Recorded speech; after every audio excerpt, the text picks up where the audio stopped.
দবখেৰী গাঁৱৰ পাৰ্গত সিং সান্ধুৱে নিস্বাৰ্থভাৱে নিজৰ কাম কৰি গৈছে। নিস্বাৰ্থৰ সংজ্ঞাই হৈছে পাৰ্গত সিং, কিয়নো তেওঁ বিনিময়ত কাৰো পৰা একো আশা নকৰাকৈ গভীৰ পানীৰ পৰা মানুহক উদ্ধাৰ কৰি সহস্ৰাধিক জীৱন ৰক্ষা কৰিছে। কেৱল এয়াই নহয়, পাৰ্গত গোতাখোৰ যিহেতু তেওঁৰ নামেৰেই জনপ্ৰিয়, তেওঁ সহস্ৰাধিক ঘৰিয়ালৰ শৰীৰ উদ্ধাৰ কৰিছে আৰু স্থানীয় উদ্যানত ৰখাৰ ব্যৱস্থা কৰিছে। তেওঁ আনকি এই ঘৰিয়ালবোৰ উদ্ধাৰ কৰাৰ কোনো আনুষ্ঠানিক প্ৰশিক্ষণো লোৱা নাই।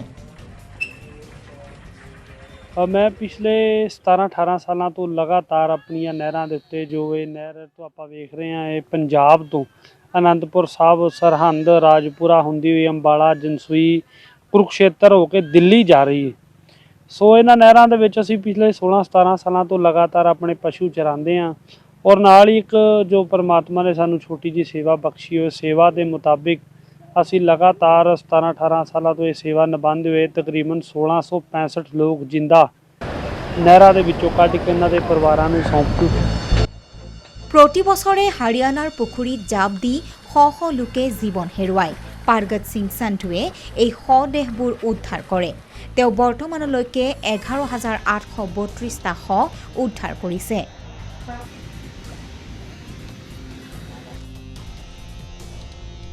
কিছুমান উৱলি যোৱা মৃতদেহবোৰ কোনেও চাব নিবিচাৰে।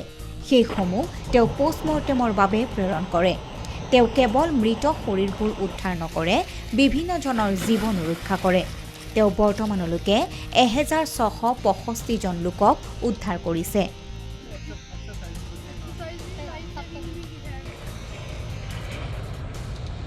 ਗਰਮੀਆਂ ਦੇ ਵਿੱਚ ਅਕਸਰ ਬੱਚੇ ਨਹਾਉਂਦੇ ਨੇ, ਸ਼ਰਾਬ ਪੀ ਕੇ ਨਹਾਉਂਦੇ ਨੇ ਜਾਂ ਸ਼ਰਾਬ ਦਾ ਨਜ਼ਾਰਾ ਲੈਂਦੇ ਲੈਂਦੇ ਡੁੱਬ ਜਾਂਦੇ ਨੇ, ਜਾਂ ਪਿੰਡਾਂ ਤੋਂ ਜਾਂ ਸ਼ਹਿਰਾਂ ਤੋਂ ਛੋਟੀਆਂ ਘਰਾਂ ਦੇ ਵਿੱਚ ਜੋ ਗੱਲਾਂ ਹੁੰਦੀਆਂ ਨੇ, ਅਣਬਣ ਹੁੰਦੀ ਹੈ, ਲੜਾਈ ਝਗੜਾ, ਉਹਨਾਂ ਨੂੰ ਲੈ ਕੇ ਨੌਜਵਾਨ ਬੱਚੇ ਹੋਣ, ਬਜ਼ੁਰਗ ਹੋਣ, ਨੌਜਵਾਨ ਲੜਕੀਆਂ ਜੋ ਨਹਿਰਾਂ ਦੇ ਵਿੱਚ ਜੰਪ ਕਰਕੇ ਆਪਣੀ ਜੀਵਨ ਲੀਲਾ ਸਮਾਪਤ ਕਰਨ ਆਉਂਦੇ ਨੇ। ਅਸੀਂ ਮੌਕੇ 'ਤੇ ਜਿੱਥੇ ਮੌਜੂਦ ਹੋਈਏ ਤੇ ਉਹਨਾਂ ਨੂੰ ਜਿੰਦਾ ਕੱਢ ਕੇ ਉਹਨਾਂ ਦੇ ਪਰਿਵਾਰਾਂ ਨੂੰ ਅਸੀਂ ਸੌਂਪ ਚੁੱਕੇ ਹਾਂ।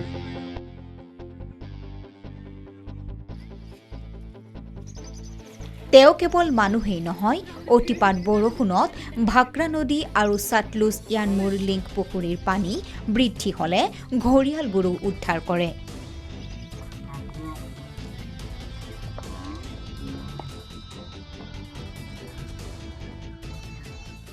ਔਰ ਇਹਨਾਂ ਸੇਵਾ ਦੇ ਨਾਲ ਅਸੀਂ ਜੋ ਪਿਛਲੇ ਲੰਬੇ ਸਮੇਂ ਤੋਂ ਜੋ ਸਾਡੇ ਹਰਿਆਣਾ ਦੇ ਇੱਕ ਪ੍ਰਜਨਨ ਕੇਂਦਰ ਹੈ ਭੌਰਸਦਾ ਮਗਰਮੱਛਾਂ ਦਾ, ਉੱਥੋਂ ਮਗਰਮੱਛ ਨਿਕਲ ਕੇ ਆਪਣੀਆਂ ਨਹਿਰਾਂ ਦੇ ਵਿੱਚ ਆਏ ਹੋਏ ਸਨ, ਜੋ ਲੋਕਾਂ ਲਈ ਬਹੁਤ ਵੱਡਾ ਖਤਰਾ ਬਣੇ ਹੋਏ ਸੀ। ਕਈ ਡੈੱਡ ਬੋਡੀਆਂ ਵੀ ਖਾ ਗਏ ਨੇ ਔਰ ਉਸ ਤੋਂ ਬਾਅਦ ਜੋ ਕਿਸਾਨੀ ਏਰੀਆ ਜਿਨ੍ਹਾਂ ਦੇ ਆਸ-ਪਾਸ ਲੱਗਦਾ ਉਹਨਾਂ ਨੂੰ ਤੰਗ ਕਰਦੇ ਸੀ। ਅਸੀਂ 9 ਜਿੰਦਾ ਮਗਰਮੱਛ ਫੜ ਕੇ ਪ੍ਰਸ਼ਾਸਨ ਦੇ ਹਵਾਲੇ ਵੀ ਕਰ ਚੁੱਕੇ ਹਾਂ। তেওঁ তেওঁৰ ককাকক ডুব যোৱা দেখিছিল, সেয়ে এই মহান কামটো হাতত লৈছে। ইয়াৰ আঁৰত এটা আকৰ্ষণীয় কাহিনী আছে। পাৰ্গত সিঙে নিজ ককাকৰ মৃত্যুৰ পাছতেই থিৰাং কৰিছিল যে তেওঁ এনেদৰে কাকোকেই পানীত ডুব গৈ মৃত্যুমুখত পৰিব নিদিয়ে। ਕਦੀ ਕਿਸੇ ਪਰਿਵਾਰ ਤੋਂ ਨਾ ਪੈਸਾ ਲਿਆ ਨਾ ਜ਼ਿੰਦਗੀ 'ਚ ਲੈਣਾ ਹੈ, ਉਲਟਾ ਆਪਣੇ ਘਰੋਂ ਜੋ ਵੀ ਮੰਜਾ ਬਿਸਤਰਾ ਜੋ ਹੈਲਪ ਹੋ ਸਕੇ ਪਰਿਵਾਰਾਂ ਦੀ ਅਸੀਂ ਚਾਹ ਪਾਣੀ ਰੋਟੀ ਸੇਵਾ ਕਰਦੇ ਹਾਂ, ਲੇਕਿਨ ਕਦੀ ਕਿਸੇ ਪਰਿਵਾਰ ਤੋਂ ਕਦੀ ਪੈਸਾ ਨਹੀਂ ਲਿਆ। প্ৰশাসনে তেওঁৰ নিস্বাৰ্থ সেৱাৰ প্ৰশংসা কৰে। পাৰ্গত সিং বহুতৰ বাবে ঈশ্বৰৰ দৰে। স্থানীয় প্ৰশাসনে তেওঁক যথেষ্ট সন্মান কৰে আৰু বহুবাৰ সন্মানিত হৈছে। गोताखोर है तो कोई भी नाल से कोई डेड बॉडी निकालने का काम होता है तो हमेशा हमारी सहायता वो करता है। तो वो निःशुल्क ट्रेन भी कर रहा है बच्चों को गोताखोरी के लिए। उसकी खुद की भी लड़कियां हैं, उनको भी ट्रेन करता है।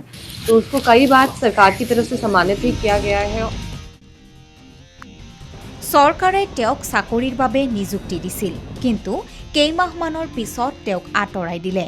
কুৰুক্ষেত্ৰত ব্ৰহ্মসৰোবৰত অনুষ্ঠিত হোৱা গীতা জয়ন্তী অনুষ্ঠানত পাৰ্গত সিঙৰ প্ৰয়োজন আছে। কিছু সময় পূৰ্বে তেওঁক ড্ৰাইভাৰ হিচাপে নিযুক্তি দিয়া হৈছিল, কিন্তু প্ৰায় 4 মাহ পিছত তেওঁক আঁতৰোৱা হৈছিল আৰু তেওঁক বৰ্তমানলৈকে কোনো বেতন দিয়া হোৱা নাই। যিহেতু ETV ভাৰতে এছপিক বিষয়টোৰ বিষয়ে সুধিছিল, তেওঁ কৈছিল যে আৰক্ষীয়ে এই বিষয়ে একো কৰিব নোৱাৰে। কিন্তু প্ৰশ্ন উঠিছে যে এনে এজন নিস্বাৰ্থ ব্যক্তিৰ প্ৰতি প্ৰশাসন আৰু সমাজৰ কোনো দায়িত্ব নাই নেকি? National desk, ETV Bharat Assam.